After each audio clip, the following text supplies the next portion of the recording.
बिस्मिल्लाहिर्रहमानिर्रहीम। अस्सलाम वालेकुम। आप देख रहे हैं हमारा चैनल देसी स्टाइल फूड सीक्रेट। तो आज हम बनाएंगे अरहर की दाल, जिसे तुअर की दाल भी कहा जाता है। तो ये खाने में बहुत ही मज़ेदार और टेस्टी होती है।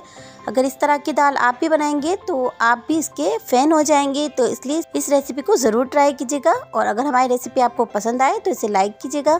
और चैनल पे अगर नए हैं तो चैनल को सब्सक्राइब कर लें और बेल आइकन के बटन को दबाना हरगिज़ ना भूलिएगा। इससे आने वाली हर न्यू नोटिफिकेशन आपको मिलती रहेगी। तो चलिए अब रेसिपी बनाना स्टार्ट करते हैं। बिस्मिल्लाहिर्रहमानिर्रहीम। तो मैंने तकरीबन 350 ग्राम अरहर की दाल ली है। इसको तुअर की दाल भी कहा जाता है। तो ये देखिए, ये इस तरह की होती है। तो ये खाने में बहुत ही ज़बरदस्त और बहुत ही टेस्टी लगती है।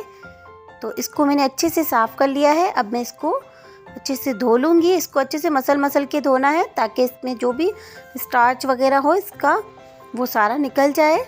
तो इसको मैं अच्छे से मसल के धो लूँगी, जब तक कि इसका पानी बिल्कुल साफ़ नहीं होता, जब तक मैं इसको अच्छे से धोती रहूँगी।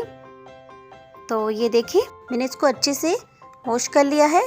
तो अब इसमें मैं एक अदद दरमियानी साइज़ का मैंने प्याज ले लिया था, वो मैंने मोटा मोटा काट लिया है। और 3 से 4 कुली हमने लहसुन की ली है, 4 से 5 हमने काली मिर्च ली है, 1 लौंग है और 1 टीस्पून के करीब हमारी लाल मिर्च है और हाफ़ टीस्पून हमने हल्दी ली है। तो ये सारी चीज़ें हम इसमें डाल देंगे।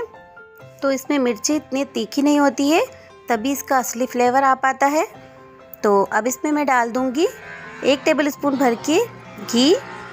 तो घी डालने से इसका टेस्ट और ज़्यादा अच्छा हो जाता है। तो इसलिए हम जब इसको चढ़ाएंगे तभी इसमें थोड़ा सा घी शामिल कर देते हैं। और नमक हमने बिल्कुल भी नहीं डाला है। तो इस तरह से मैं इसको पानी डाल के चूल्हे पे चढ़ा दूँगी। तो मैंने इसमें अभी तक नमक ऐड नहीं किया है। नमक मैं इसकी दाल को गल जाने के बाद डालूँगी। तो ये देखिए, अच्छे से बॉयल आने के बाद मैं इसको पैक ढक्कन कर दूंगी। और इसी तरह इसके अंदर बॉयल आते रहना चाहिए, तभी आपकी दाल अच्छे से गल पाएगी। तो इसको मैं 1 घंटे के लिए रख दूंगी ढककर। तो मैं ढक्कन इस तरह का रखूंगी कि इसमें से स्टीम ना निकले, और आंच भी मैं मीडियम रखूंगी ताकि इसमें बॉयल आता रहे। और ये देखिए, 1 घंटा हो चुका है और हमारी दाल देखिए कितनी ज़बरदस्त गल चुकी है।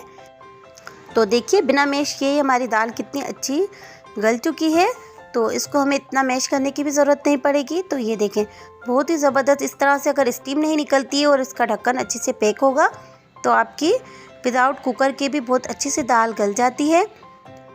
तो ये देखिए, मैंने इसमें नमक वगैरह बिल्कुल भी ऐड नहीं किया था। तो अब मैं इसमें नमक डाल दूँगी। तो आप अपने जायके के मुताबिक जैसा भी आप खाना चाहें उस तरह का आप नमक इसमें ऐड कर लें।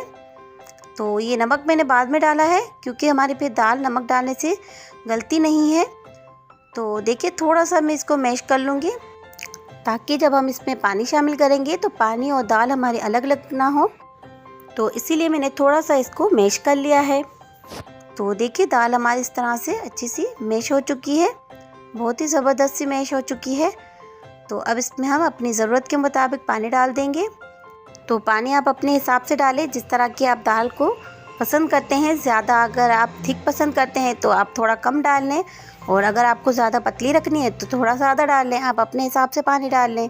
तो देखिए, इसमें इस तरह से पानी डालने के बाद हमारी दाल कितनी ज़बरदस्त और कितनी अच्छी येलो येलो नज़र आ रही है। अब हम घी गरम करेंगे। तो दाल में जब भी तड़का लगाते हैं तो इसमें घी का ही लगाते हैं, तभी इसका ज़्यादा अच्छा टेस्ट आता है। तो इसका ऑयल से इतना अच्छा टेस्ट नहीं आता है, इसलिए आप भी कोशिश करें कि इसको घी से ही तड़का लगाएं। तो अब इस तरह से मैं 3 से 4 लाल मिर्च ले ली थी मैंने। तो इसको मैं थोड़ा सा फ्राई करने के बाद इसमें मैं प्याज शामिल कर दूंगी। 1 प्याज ले लिया था मैंने दरमियानी साइज़ का, तो उसको मैंने बारीक बारीक काट लिया है। तो उसको डालकर मैंने अच्छे से फ्राई कर लिया है। और 1 चम्मच मैंने इसमें ज़ीरा शामिल कर दिया है। तो देखिए, हमारा अच्छी सी प्याज फ्राई हो चुकी है। तो अब हमारी दाल में भी अच्छे से बॉयल आ रहा है। तो मैं इसमें तड़का लगा दूंगी।